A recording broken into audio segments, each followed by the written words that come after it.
The child had no playmates, so he did not know that boys often dig out the inside of a pumpkin jack, and in the space thus made put a lighted candle to render the face more startling.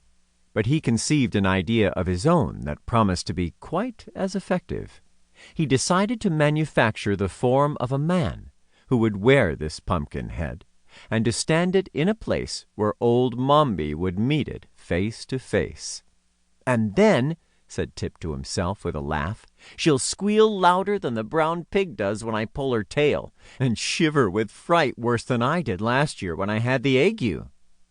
He had plenty of time to accomplish this task, for Mombi had gone to a village to buy groceries, she said, and it was a journey of at least 2 days. So he took his axe to the forest and selected some stout, straight saplings, which he cut down and trimmed of all their twigs and leaves. From these he would make the arms and legs and feet of his man. For the body he stripped a sheet of thick bark from around a big tree, and with much labor fashioned it into a cylinder of about the right size, pinning the edges together with wooden pegs. Then, whistling happily as he worked, he carefully jointed the limbs and fastened them to the body with pegs, whittled into shape with his knife. By the time this feat had been accomplished, it began to grow dark, and Tip remembered he must milk the cow and feed the pigs. So he picked up his wooden man and carried it back to the house with him. During the evening, by the light of the fire in the kitchen, Tip carefully rounded all the edges of the joints and smoothed the rough places in a neat and workmanlike manner. Then he stood the figure up against the wall and admired it.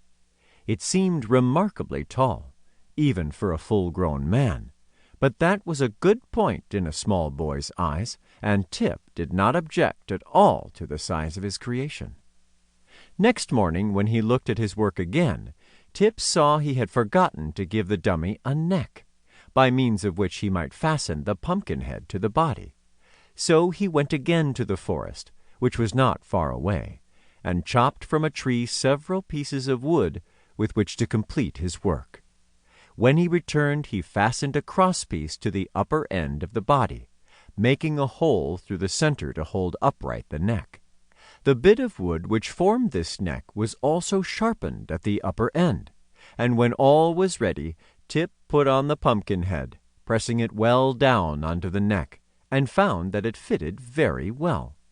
The head could be turned to one side or the other as he pleased, and the hinges of the arms and legs allowed him to place the dummy in any position he desired. "Now that," declared Tip proudly, "is a really very fine man, and it ought to frighten several screeches out of old Mombi, but it would be much more lifelike if it were properly dressed."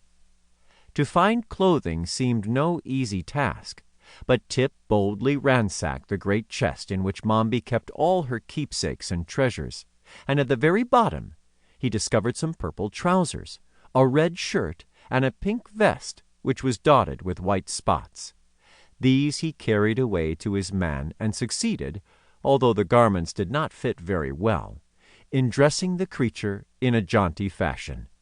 Some knit stockings belonging to Mombi and a much-worn pair of his own shoes completed the man's apparel, and Tip was so delighted that he danced up and down and laughed aloud in boyish ecstasy.